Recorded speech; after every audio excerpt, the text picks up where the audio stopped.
نحمده ونصلي ونسلم على رسوله الكريم أما بعد فأعوذ بالله من الشيطان الرجيم بسم الله الرحمن الرحيم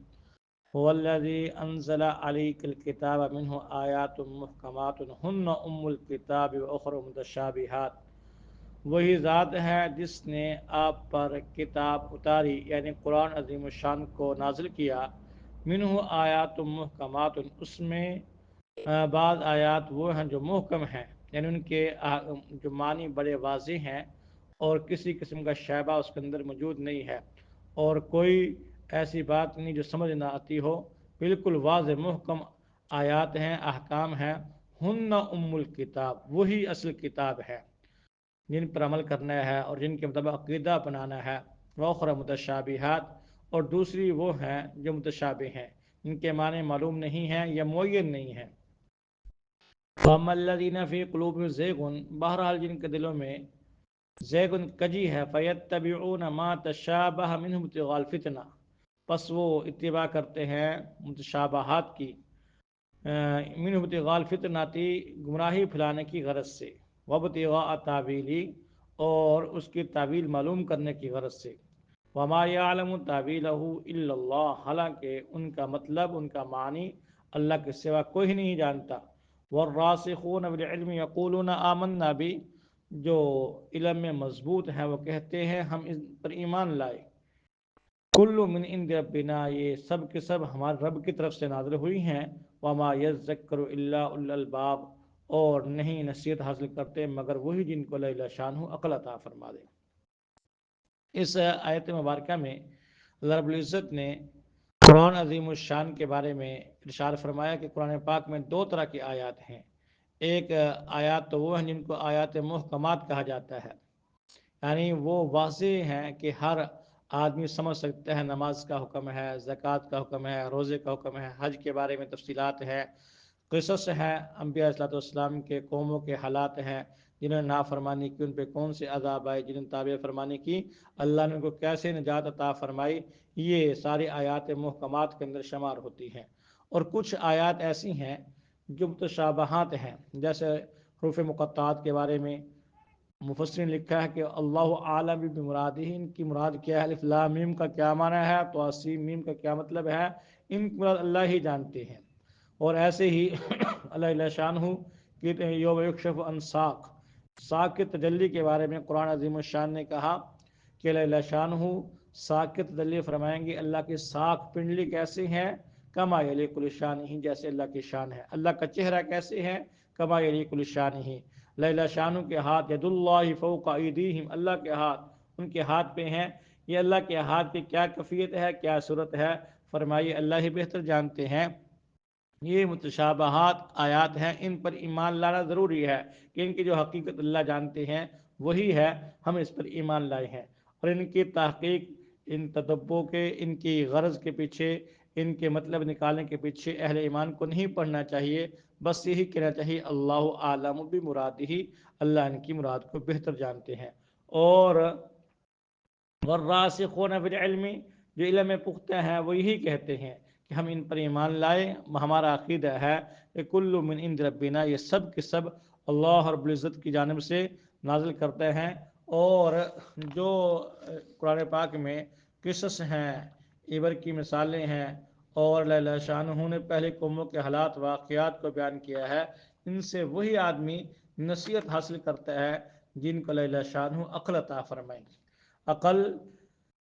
کو استعمال کرتے ہیں اپنی آخرت کو سنوارنے کے لیے۔ اللہ شانہ کے جو بیان کردہ واقعات قصص ہے، باتیں ہیں، ان میں سے نصیحت حاصل کرنے کے لیے اس میں عقل استعمال کرتے ہیں، وہی لوگ اللہ کے ہیں عقل مند ہیں۔ جو دنیا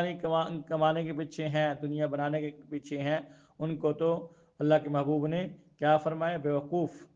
والعاجز من اتبع نفسہ ہواہا وتمنی علی اللہ، بیوقوف ہے، پاگل ہے، مجنون ہے وہ آدمی جو اپنی خواہشات کے پیچھے لگا ہے، اپنے نفس کی اتباع کے اندر لگا ہے، اور اللہ شانہ سے کہتا کوئی بات نہیں ہے، دیکھا جائے گا جو کچھ ہوگا۔ ایسے لوگوں کو اللہ شانہ کے محبوب نے بیوقوف قرار دیا ہے۔ عقل مند تو وہ ہے جو اپنے آپ کو دین کے احکام میں لگائے ہوئے ہیں اور اللہ کے احکام کے پورا کرنے کے اندر اپنے آپ کو صرف کر رہا ہے، صلاحیتیں بھی اس میں لگا رہا ہے، اپنے وقت کو بھی اس میں لگا رہا ہے، اس کو پتہ ہے یہ دنیا عارضی ہے، اس کے بعد ایک بڑی زندگی آنے والی ہے، اس میں کل قیامت میں رب العزت کے ہاں مجھے حساب کتاب دینا ہوگا، اللہ کے دربار میں پیش ہونا ہوگا۔ الکیس من دان نفسہ وعمل لما بعد الموت، عقل مند آدمی وہ ہے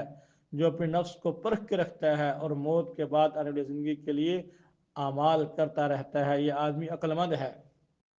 اور فرمایا یہ عقل مند لوگ ہمیشہ یہ دعا بھی کرتے ہیں، ربنا لا تزغ قلوبنا بعد اذ ہدیتنا وہب لنا من لدنک رحمہ انک انت الوہاب، اے اللہ نہ پھیرنا ہمارے قلوب کو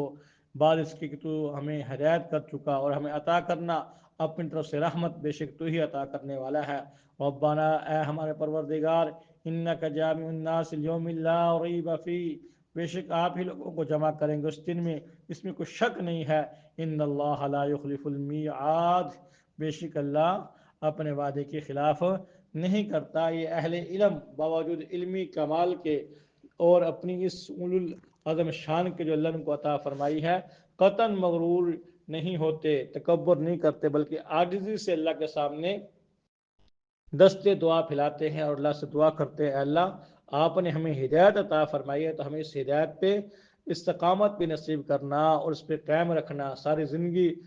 ہدایت پہ ہمیں گامزن رہنے کی توفیق دینا۔ اس دعا کے بارے میں آتا ہے کہ جو آدمی اس دعا کا اہتمام کرتا رہتا ہے، اللہ کریم آخری وقت میں اس کو سلب ایمان جیسی اس زحمت سے محفوظ فرمائیں گے اور آدمی ایمان کے ساتھ دنیا سے جائے گا۔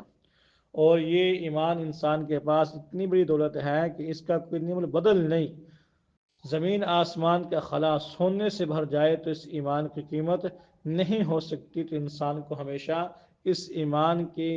بچانے کی فکر کرنی چاہیے اور اپنی دعاؤں کے اندر اس دعا کو شامل کرنا چاہیے، ربنا لا تزغ قلوبنا بعد اذ ہدیتنا وہب لنا من لدنک رحمہ، کہ اللہ تو نے ہمیں ایمان جیسی دولت عطا فرمائی، ہدایت عطا فرمائی، تیری بہت بڑی دولت ہے، اور بن مانگے کہ تو نے ہمیں ایمان جیسے کلمے سے یا مشرف فرما دیا، ماں کی گود میں ہمیں کلمہ عطا فرما دیا، تو یہ آپ کا انمول ہیرا ہے جو آپ نے ہمیں عطا کر دیا، ہم سے چھیننا نہیں، اور ہمیں اپنی رحمت عطا فرمانا، اور بے شک تو ہی عطا کرنے والا ہے۔ اور اس کے ساتھ ساتھ قیامت کا ڈر بھی ان لوگوں کے قلوب میں ہوتا ہے، اور یہ ہمیشہ آخرت کی آزمائشوں سے، آخرت کے عذاب سے پناہ مانگتے رہتے ہیں۔ ربنا انک جامع الناس، اے اللہ تو ہی لوگوں کو جمع کرے گا قیامت کے دن،